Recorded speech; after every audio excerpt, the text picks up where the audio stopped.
Ya, Tribuners, Assalamualaikum warahmatullahi wabarakatuh. Dan tentunya selamat sore buat Tribuners dimanapun Anda berada. Salam sehat dan juga salam bahagia untuk kita semua.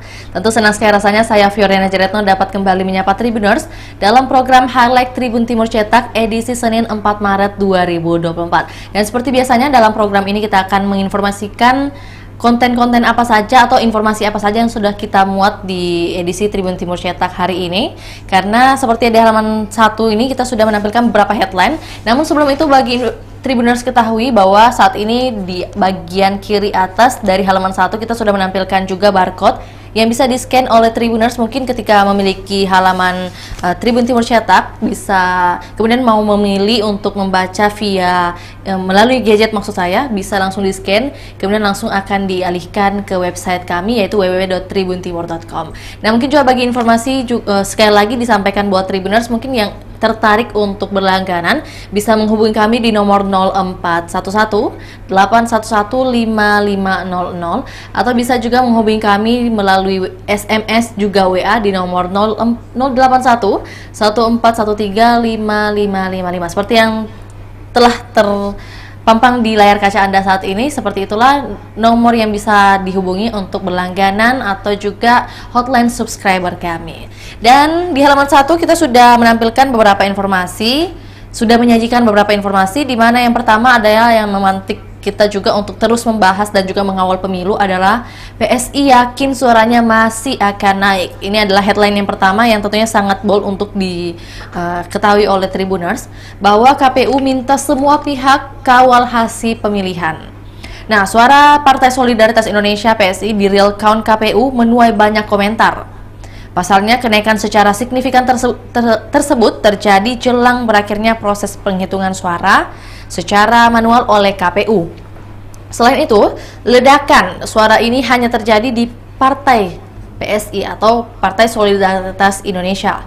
Sementara partai-partai lainnya meski mengalami kenaikan tapi masih dalam kewajaran. Merespons hal ini, Wakil Ketua Dewan Pembina PSI, Grace Nathalie, meminta agar semua pihak tak menyampaikan pernyataan tendensius dalam menyikapinya.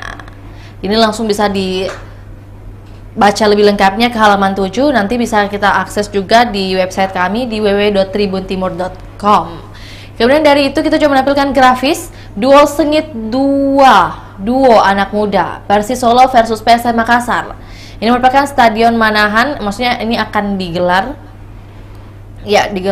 di Stadion Manahan Solo, Kota Solo, Jawa Tengah akan menjadi saksi duel amunisi muda di lanjutan Liga 1 2023-2024 pekan ke-28 pada Senin 4 Maret 2024. PSM Makassar akan menantang tuan rumah Persis Solo.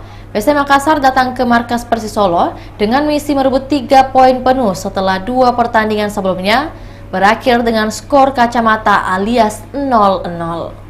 Seperti musim lalu, PSM Makassar membawa tim dengan kekuatan yang didominasi anak muda.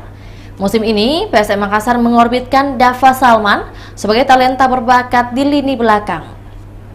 Kemudian, Persis Solo juga sama memiliki pemain potensial Altaf Al-Rizky di sisi sayap kiri. Dava Salman dan Altaf Al-Rizky akan saling berhadapan di sisi sayap kanan. Kemudian dari informasi ini, ya, mungkin sekedar informasi juga lanjutan dari headline kita yang PSI yakin suaranya masih akan naik adalah menurut Grace, perbedaan hasil quick count dengan rekapitulasi KPU Republik Indonesia juga terjadi pada partai-partai lain. Ia pun merasa heran mengapa hanya PSI yang mendapatkan sorotan dari publik. Grace lantas meminta semua pihak agar bersikap adil dan proporsional. Sedangkan dari PSI Sulsel sendiri, dengan headline PSI Sulsel heran nih. Ketua DPW PSI Sulsel Muhammad Surya sebenarnya mengaku heran dengan perolehan suara saat ini. Sebab hasil survei selama ini disebutnya selalu menempatkan PSI dalam parlemen. Dan kata Surya, kalau saya justru pertanyakan kenapa baru 3,1%. Jelas Muhammad Surya pada minggu kemarin ya. Dan tentunya karena survei internal kemarin itu jauh melampaui angka 4%, jadi heran juga begitu katanya.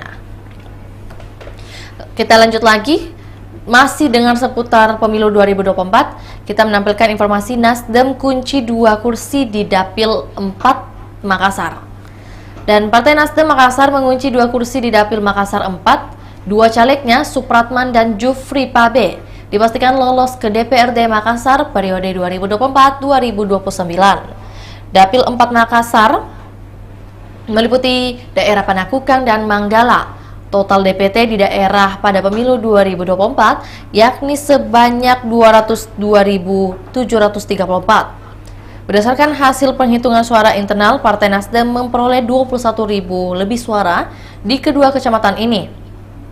Supratman dan Jufri Pabe mendominasi pertarungan di Dapil 4. Dan Supratman maksud saya dan juga Jufri Pabe masing-masing mendulang suara 8.000 lebih. Kita lanjut lagi mengenai ulasan bola yang disampaikan oleh Willy Kumurur selaku penikmat bola, mengatakan bahwa filsafat keadilan Rawls di Bundesliga.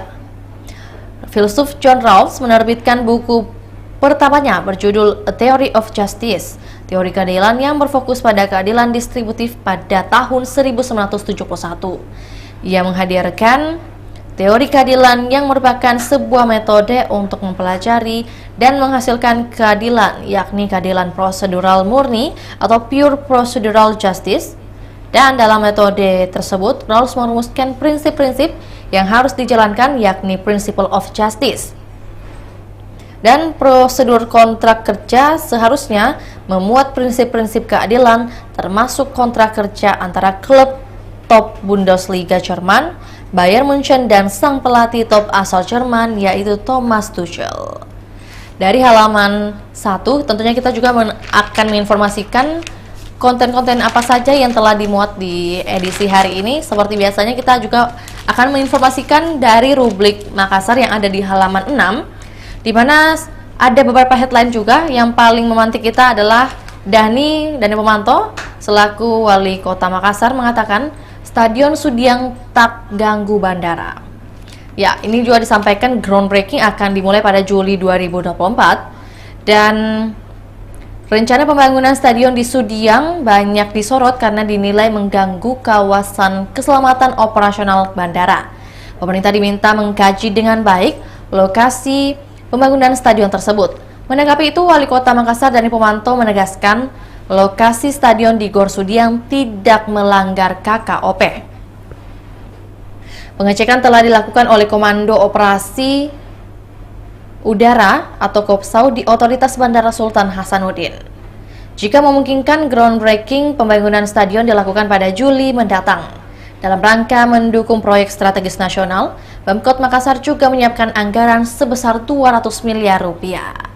Ya, adapun grafis yang kami tampilkan kawasan olahraga atau KOR Sudiang, di mana seluas 20 hektar perencanaan stadion sejak era Gubernur Sulawesi Selatan Zainal Basri Palaguna tahun 2001. Target selesai itu di tahun 2010. Rencana anggaran 414,4 miliar rupiah. Dan juga kita menampilkan informasi dari besaran penduduk, di mana Kota Makassar sendiri sebanyak 1.436.626 jiwa, disusul oleh Kabupaten Takalar, Goa, Maros, Pangkep. Dan kalau dari Kepala BKPSD MD Makassar, Ahmad Namsu mengatakan Pemkot segera lelang Sekda Makassar nih. Pemerintah Kota Makassar segera membuka seleksi terbuka atau shelter untuk jabatan sekretaris daerah atau sekretaris Kota Makassar. Hal itu disampaikan oleh Wali Kota Makassar Dani Pomanto. Dan kata Dani Pomanto, lelang Sekda akan digelar usai pengisian jabatan di 7 organisasi perangkat daerah yang lowong. Sekarang ini tahapan lelang jabatan untuk ke-7 posisi tersebut masih berlangsung. Ia juga akan mengisi jabatan-jabatan yang lainnya yang masih kosong. Dan kalau dari Kepala BKPSD MD Makassar, jadi selama 6 bulan itu harus ada yang definitif, tetapi tergantung kondisi. Kalau proses lelang cepat, maka pendefinitifan Sekda akan cepat pula. Ya, dari headline itu kita juga menampilkan administrasi lahan nih, informasi mengenai pemerintah Provinsi Sulawesi Selatan, yang juga mungkin sejalan, istilahnya sejalan dengan pemerintah Kota Makassar, dan juga pastinya program strategis yang dicanangkan juga oleh Presiden Jokowi. Dari dua informasi itu kita juga menampilkan informasi air mata Fitrayani tak terbendung saat rumahnya habis direnovasi Ibu Bayangkari. Dengan dokumentasi yang kami tampilkan dan juga caption, Ketua Yayasan Kemala Bayangkari Dewi Andirian meresmikan bantuan bedah rumah untuk guru ngaji Fitriani 37 tahun di Barukang 6, Kelurahan Patingaloang Baru, Kecamatan Ujung Tanah, Makassar pada Minggu kemarin, tepatnya tanggal 3 Maret 2024. Ya, dari halaman Makassar, kita beralih lagi ke rubrik Mata Lokal Memilih, karena ini masih seputar dengan bidang pemilu atau dunia politik. Pemilihan 2024 masih berlangsung. Kita menampilkan informasi hasil Pileg DPRD Sulawesi Selatan di tahun 2024. Seperti yang ditampil di layar kaca Anda saat ini, P3 berjaya di Sulsel 3, Gerindra Sopeng Wajo. Kita juga menampilkan informasi Andi Iwan, Andi Yuliana dominan di Wajo. Dan di samping headline kita juga menampilkan ada grafis dengan tokoh-tokoh atau figur-figur yang merupakan hasil perolehan suara terbanyak sementara. Dari Sulsel 3 sendiri ada 9 kursi, di mana yang pertama adalah dari P3 sebanyak 117.502 suara atas nama Rifail Ka'bah Faisal Hijaz dengan suara sementara 45.849. Kemudian ada juga dari Gerindra, Partai Gerindra, Andi Tandri Indah sebanyak 63.144 suara, disusul oleh partai lainnya. Sedangkan di Sulsel 8 sendiri terdapat 7 kursi untuk sementara, di mana untuk Sulsel 8 maksud saya ada Kabupaten Sopeng dan Wajo. Ada beberapa partai juga ini yang sudah merupakan hasil perolehan sementara. Bisa dilihat di layar kaca Anda saat ini, ada beberapa figur yang terpampang nyata. Dimulai dari Partai Gerindra untuk Sulsel 8 Sultan Tajang dengan perolehan suara 28.960 suara. Kemudian dari itu kita juga menampilkan nih informasi rapat pleno yang berlangsung di KPU Wajo yang menggelar rekapitulasi suara tingkat kabupaten di Hotel Sermani Sengkang sejak 29 Februari dan berakhir pada Sabtu 2 Maret 2024. Di mana Komisioner KPU Wajo Nasaruddin Zailani mengatakan rekapitulasi tingkat kabupaten sudah rampung dan akan diserahkan ke KPU Provinsi. Kalau dari suara Supriyansa Aji Aras signifikan nih di Sopeng, dengan 3 calon legislatif DPR RI Dapil Sulawesi Selatan 2 meraih suara terbanyak di Kabupaten Sopeng. Hal itu berdasarkan berita acara hasil Kapko DPR KPU Kabupaten Sopeng yang ditandatangani komisioner serta saksi partai politik. Ketiga caleg tersebut yakni Supriyansa dari Partai Golkar, Muhammad Aras dari P3, dan Samsun Niang dari PDIP. Ya, di samping kanan juga kita menampilkan adanya anggota Panitia Pemilihan Kecamatan atau PPK yang membacakan data hasil pemilu dalam rapat pleno terbuka rekapitulasi hasil penghitungan perolehan suara pemilu 2024 tingkat kabupaten kota di Makassar, Sulawesi Selatan pada Minggu kemarin. KPU Kota Makassar melaksanakan rapat pleno rekapitulasi perolehan suara pemilu 2024 dari 15 PPK dengan target selesai dalam 5 hari. Ya, dari Mata Lokal Memilih kita juga akan menginformasikan yang menjadi informasi kebanggaan masyarakat Sulawesi Selatan, apalagi kalau bukan informasi dari tim kesayangan Juku Eja.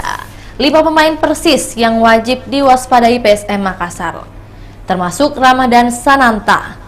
Dan informasi lengkapnya adalah PSM Makassar akan menantang tuan rumah Persis Solo di pekan ke-28 Liga 1 2023-2024 tepatnya hari ini.